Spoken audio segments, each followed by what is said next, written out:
Pagbasa mula sa sulat ni Apostol San Pablo sa mga taga-Kolosas.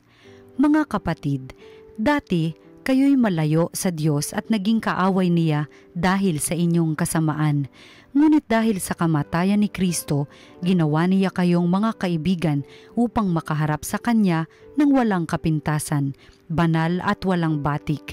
Subalit kailangan kayong manatiling tapat at matatag sa inyong pananampalataya at huwag bayaang mawala ang pag-asang dulot ng mabuting balita na inyong narinig. Niloob ng Diyos na akong si Pablo ay maging tagapangaral ng mabuting balitang ito na ipinapahayag sa lahat ng tao.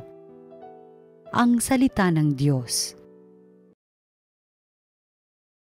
Ang Diyos ang siyang tumutulong at sa akin nagtatanggol. Makapangyarihang Diyos, ako ay iligtas. Ipagsanggalang mo niyong iyong lakas, dinggin mo o Diyos itong iyong anak, sa aking dalangin ngayoy binibigkas. Ang Diyos ang siyang tumutulong at sa akin nagtatanggol. Batid ko ang Diyos ang aking katulong, tagapagsanggalang ko ang Panginoon. Buong galak naman akong maghahandog ng pasasalamat sa Panginoong Diyos dahilan sa kanyang mabuting kaloob. Ang Diyos ang siyang tumutulong at sa akin nagtatanggol. Ang mabuting balita ng Panginoon ayon kay San Lucas.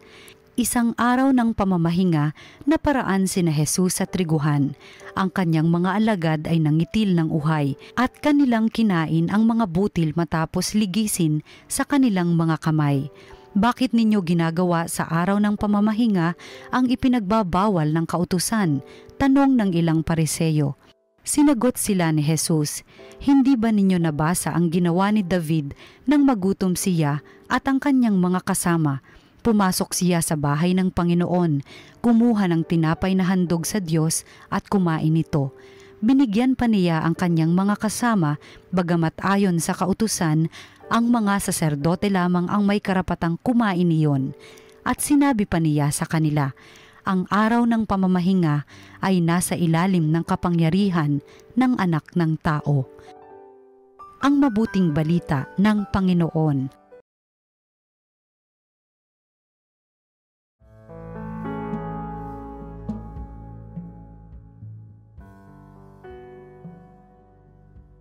Isang pinagpalang Sabado po sa ating lahat, weekend na naman at sana kayo po'y makapahinga. At there's no other, the better way to rest is always resting with the Lord. Kung kaya hayaan nyo po na ngayong araw na ito, sama-sama tayong magnilay muli sa mabuting balita. Ngayon pong linggong ito, tayo po'y nasa ika-22 linggo sa karaniwang panahon. Mga minamahal, alam po ninyo, ako po ay nakatira sa banda po sa Makati. Naroon po kasi yung natawag na bahay pari. Doon po ako nakatira, yun po yung aking residence. At ang akin pong parokya din, during the weekend, ako po ay naka-assign sa National Shrine of the Sacred Heart. Doon din po sa Makati. Parang ang gandang pakinggan, wow, si Father, Makati. Pero alam po ba ninyo, maraming tao po ang ayaw sa Makati. Ang dahilan, nako Father, pag pupunta na Makati, kailangan mag-iingat ka. Marami diyang bawal. Marami diyang mga one way, no? Marami mga bagay dyan na pag iyong nagawa, huhulihin ka. Stricto daw dyan ang mga tao nag-i-implement po ng mga traffic rules and regulations. Maaari pong may katotohanan. Pero mga minamahal, what I'm saying is, tayo mga tao, pag mayroong mga bawal, tayo po ay na-off. Hanggat maaari, ayaw mo ng bawal-bawal. Lalo pa nga po sa mga kabataan, pag nakarinig ng bawal, nako, ang mga tenga nagpapagting. Maging tayo po, no, yung mga hindi na po gaanong bata ngayon, nung tayo po yung mga bata pa. Pag makarinig ng bawal, lalong nanggigigil gawin kung ano yung ipinagbabawal. O, bawal kang uminom. Bawal kang magsigarilyo, no? Pag binabawalan ako, lalong nanggigigil gawin yung mga bagay na bawal.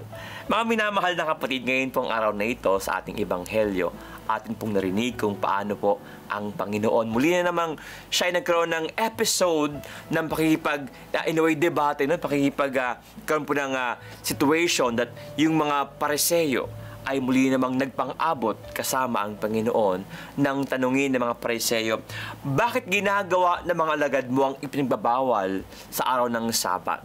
Ayon nga po sa Ebanghelyo, yung mga alagad, Panginoon po, no, napadaan po doon sa lugar kung saan may mga nakatanim, no, yung wheat. At bawal po noon pag Sabat, no, bawal kang umani, kumuha ng magtrabaho, marami pong bawal. At ang mga Pariseo dyan po expert dahil po alam nila ang batas, alam nila ang bawal. Tila ba pag sinabing batas, ito ay tungkol sa mga bagay na ipinagbabawal. Pag sinabing Sabat, ang naisip agad ng mga Hudyo, ito yung mga bagay na bawal mong gagawin. Kung kaya nga ang mga Hudyo, magpahanggang ngayon po, napakaraming batas tungkol sa Sabat. Ang mga bagay na bawal mong gawin.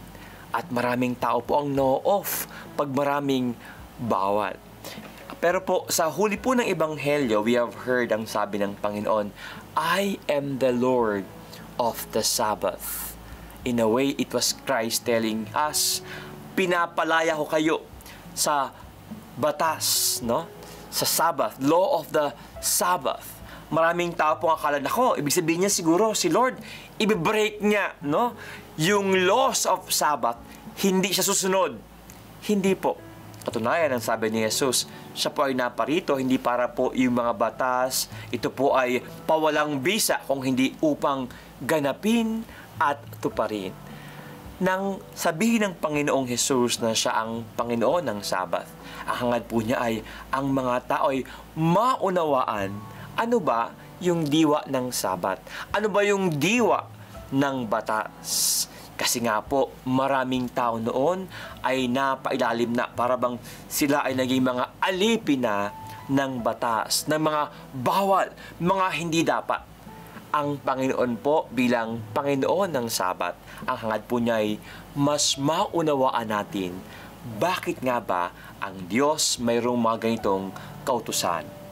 Madalas po sa aking pagbibigay po ng pagninilay dito po sa TV Maria, sa Salta ng Diyos, Salta ng Buhay, hindi ko po, madalas ko nasabi po na ang Panginoon po ay hindi man talaga niya kailangan po yung ating pagsunod kasi ang Diyos po ay perpekto.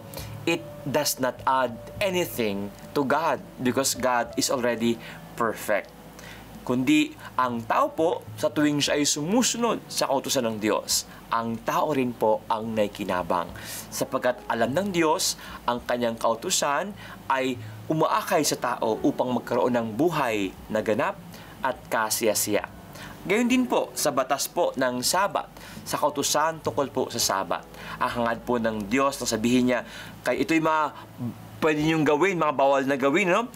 Araw ng Sabat, ipanginin ninyo, no? Huwag kayo magkatrabaho. Kayo ay mag-alay ng oras at panahon sa panalangin. Ang alam po ng Diyos kasi, kailangan din po ng katawan ng pahinga.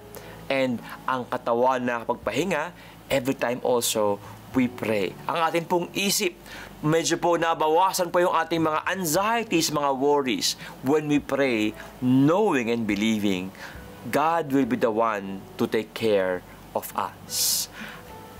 Putting it in a very short statement, mga minamahal na kapatid, ang Ebanghelyo pong ito, we are being reminded that Jesus freed us from the law, not by breaking the law, but making us understand the spirit of the law. Maraming bagay po sa ating buhay, pag hindi mo naunawaan, para bang ikaw ay inaalipin ng takot at ng pangamba. Pero pag mas naunawaan mo na yung mga bagay na ito, ay ikaw ay lumalaya. Para bang, ganoon pala ang dahilan. Kung kaya mas na-appreciate mo ang mga batas. Kasi naging klaro sa iyo ano yung diwa sa likod na ito. Ganoon din po sa ating relasyon. Minsan mga bata, feeling nila, inaalipin sila ng mga magulang nila dahil nga ang daming bawal. Pero pag mas maunawaan nila kung bakit ang mga magulang nila ay mayroong mga ganong batas o panuntunan sa bahay, they would come to appreciate yung mga magulang nila. And they would realize, hindi pala sila inaalipin ng mga magulang kung hindi minamahal sila. At ayaw silang mapahamak kung bakit may mga ganoong mga panuntunan sa pamilya. Mga minamahal na kapatid, kung paano po ang Panginoon, tayo po ay pinalaya sa batas, hindi sa pamagitan ng pagwawalang biyaya sa batas, kung hindi upang ipaunawa sa atin ang diwa ng batas. Nawa po tayo din, if we think religion is enslaving us, ang ating relihiyon, ang ating pananampalataya, parang ang daming bawal at parang hindi ka makahinga, no? Ang sikip-sikip, parang natalian tayo. Hindi po. If you come to understand more our faith and our religion, we will realize how religion actually sets us free. Kung paano po ang Panginoon, nung mas pinaunawa sa atin ang diwa ng batas, tayo po ay lumaya sa batas. Nawa po, we spend more time understanding and getting to know our faith. Gayun din po, we spend more time rather getting to know the people around us. And we will realize, hindi naman pala tayo inaalipin ng mga tao sa ating paligid, kung hindi dahil mahal tayo, lalo pa nga ng ating pamilya, ng ating mga magulang, tayo po ay inaalagaan at may mga pamantayan at panuntunan sa ating pamilya. Nawa po, tayong lahat ay lumaya sa batas. Paano? Sa pamagitan na nawa mas maunawaan natin ang batas. Nawa tayong lahat ay maging malaya sa ating pananampalataya dahil mas nauunawaan natin ito. Hayaan niyo po tayo pong lahat ay manalangin na nawa tayong lahat ay lumalim pa ang ating pangunawa sa ating pananampalataya. Nang tunay nga, tayo po ay lumaya. Panginoon, pinapanalangin po namin ang lahat po ng mga tao na hanggang ngayon po ay merong sama ng loob sa pananampalataya o sa relihiyon. Meron pong galit, merong tampo sa Diyos. Ang kadahilanan, maaring hanggang ngayon, hindi maunawaan ang kalooban ng Diyos. At gayon din, ang mga umiiral na mga alituntunin ng ating relihiyon. Na Panginoon, kaming lahat ay iyo pong gabayan at liwanagan ang isip na aming maramdaman tunay nga ang lahat ng batas at ang lahat ng utos ay ibigay sa amin. Iyon ay upang kami ay lumaya at aming lalong mas maunawaan ang aming buhay sa mundo. Panginoon, ang lahat ng ito ay aming dalangin sa ngalan ni Jesus, ang aming Panginoon mabuhay at naghahari, magpa sa walang hanggan. At nawa pagpalain kayong lahat na makapangyarihang Diyos, Ama, Anak, at Espiritu Santo. Isang pinagpalang Sabado po sa ating lahat.